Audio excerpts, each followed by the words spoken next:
Hi guys, today I'm going to be replacing these heater tees on my car. It's just a preventative maintenance and the winter is approaching, so I want to get everything done before winter. And so the size of these tees is 19 millimeter, so is this 19 mm in diameter, and this one is 16 and standard 3/4 of an inch, and this is 5/8 of an inch. So let's install it. First of all, let's remove the engine dust cover, and then we can easily reach those T's right in the back. Two 10mm nuts and two 10mm bolts that's holding the engine cover.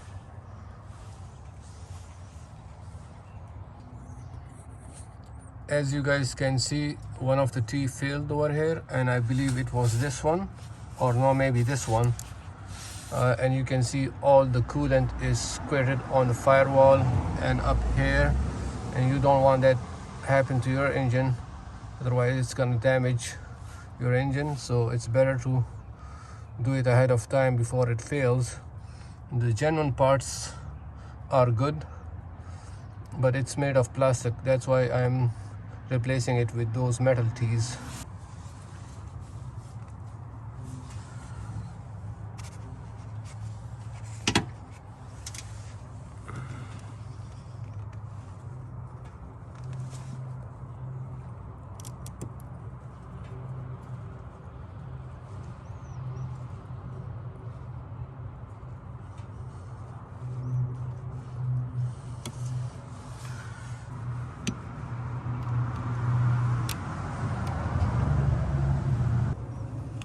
Unplug this ground wire. I think this is not a push tab, you have to pull it up and then unplug it. So I pulled this up with a fingernail and then gently unplug it, and you will have good access to these clamps right here. This is a factory clamp. Somebody replaced it with a warm gear clamp right here. It's not right here, so I'm gonna use a screwdriver to remove that one. I removed these clamps. It's very far in the back.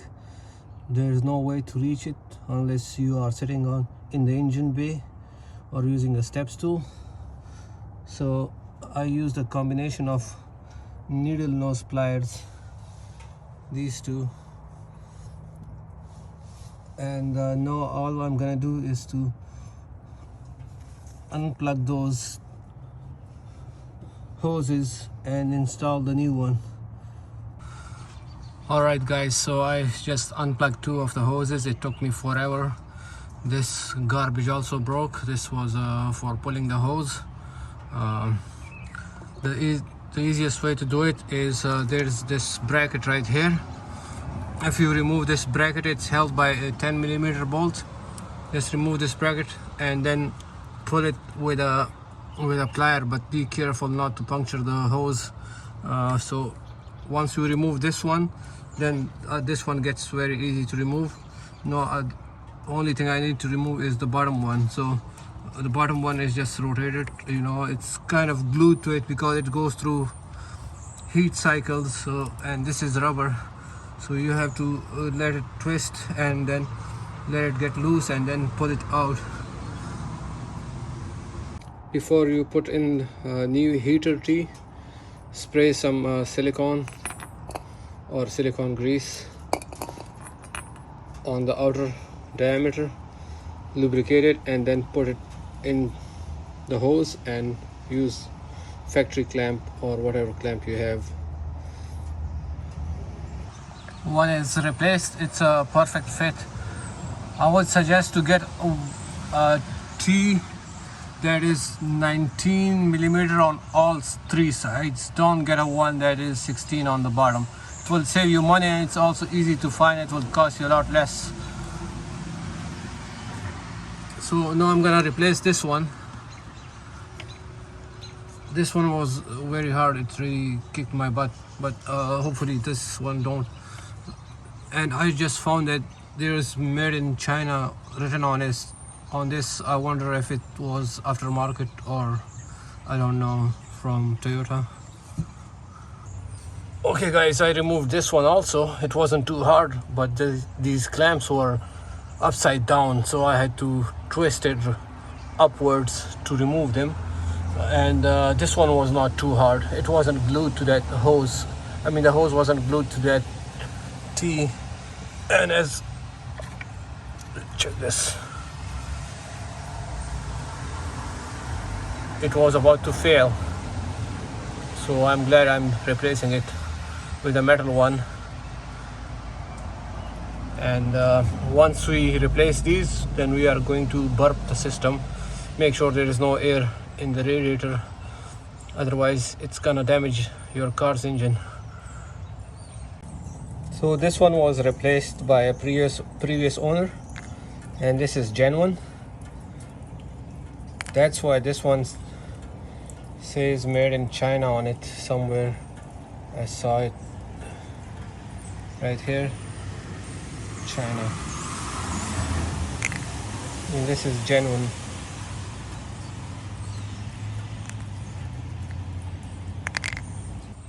One more tip before you put in the new T. You see this piece is missing, and it should be in that hose. So in this hose. So before you put in new T, you make sure you remove those bits of plastic from inside the hose. Otherwise, it's gonna clog your system and might cause a huge damage. So now I'm going to unplug the entire hose, that one right there, this one, and let's see what's inside. I was finally able to remove the hose from there, this heater hose, and I found inside there was few tiny plastic pieces from the old heater pipe. This one, see, right here.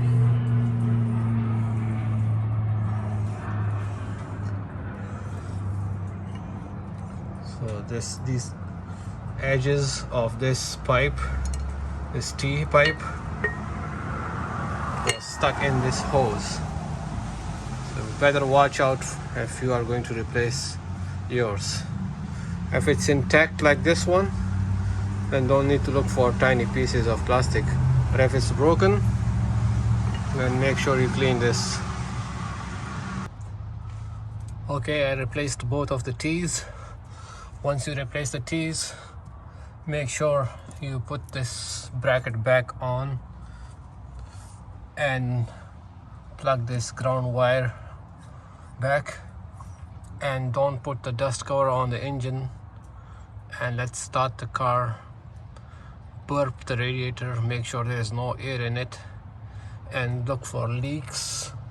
If you find any leaks, you might have to change this clamp, or maybe the hose is punctured. You can replace the hose also. And after that, if everything checks good, we can put the dust cover back on. So let's see how much is. So the radiator is a little bit low on coolant, and remove the cap, start the car, turn on the heater, and we'll go from there. To burp the system, to take the air out of the radiator, we are going to use spill proof funnel. This attachment comes with a funnel. I will share what it looks like. So put this attachment upside down, and then all this come with a spill proof funnel.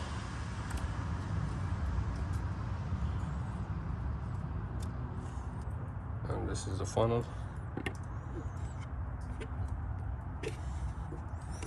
And then remove this piece from there.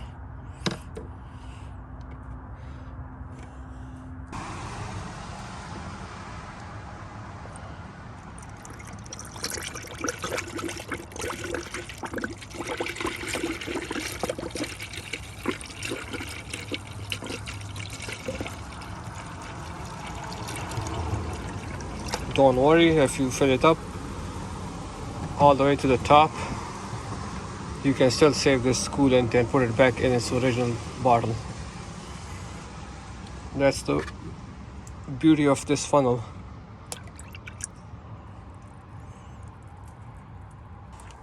Now let's start the car.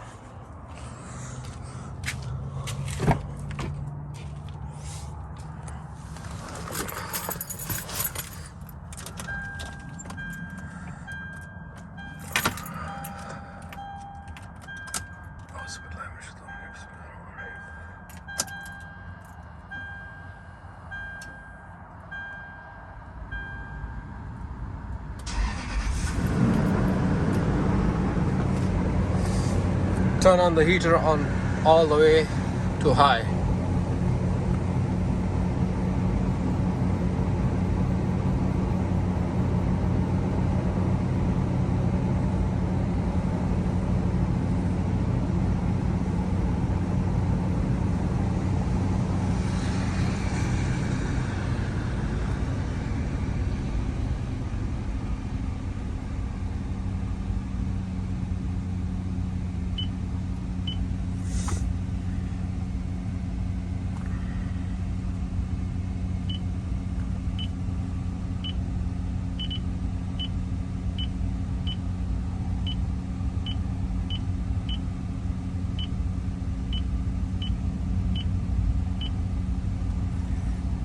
Turn on the fan all the way to high.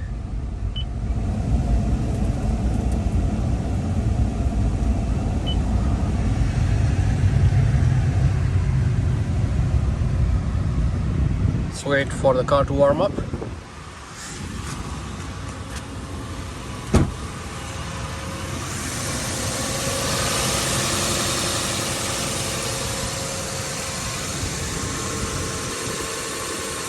Going to suck all the air out of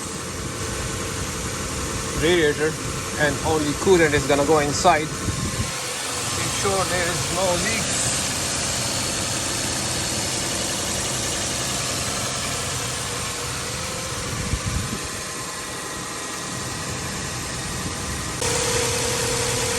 If you guys can see, this smoke is coming. It's from the coolant because some of the coolant spilled on the engine when I remove those hoses, so don't worry about that.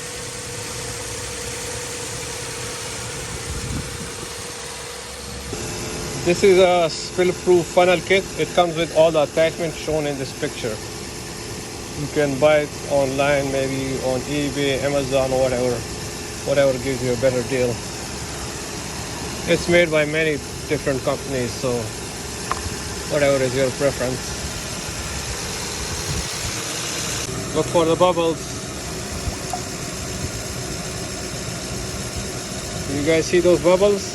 That's the air trapped in the radiator. Okay, so we are going to idle this car until it reaches its optimum temperature. Check this needle. So once it's on the default, where it always sits on when it's warm, and after then we are going to check if there's any more bubbles in the system, and after then if there is nothing, then we can shut off the engine and put the dust cover back on. You guys make sure you remove the air out of this coolant system, otherwise your heater is not gonna work properly. Okay, so the temperature needle is pretty stable now. It's not gonna move down or up. If yours is moving up, you should immediately shut off your engine. There is something wrong with your radiator, so keep an eye. That's the default line for the temperature of the engine. If it passes that, I wouldn't suggest to run your engine. Shut it off immediately.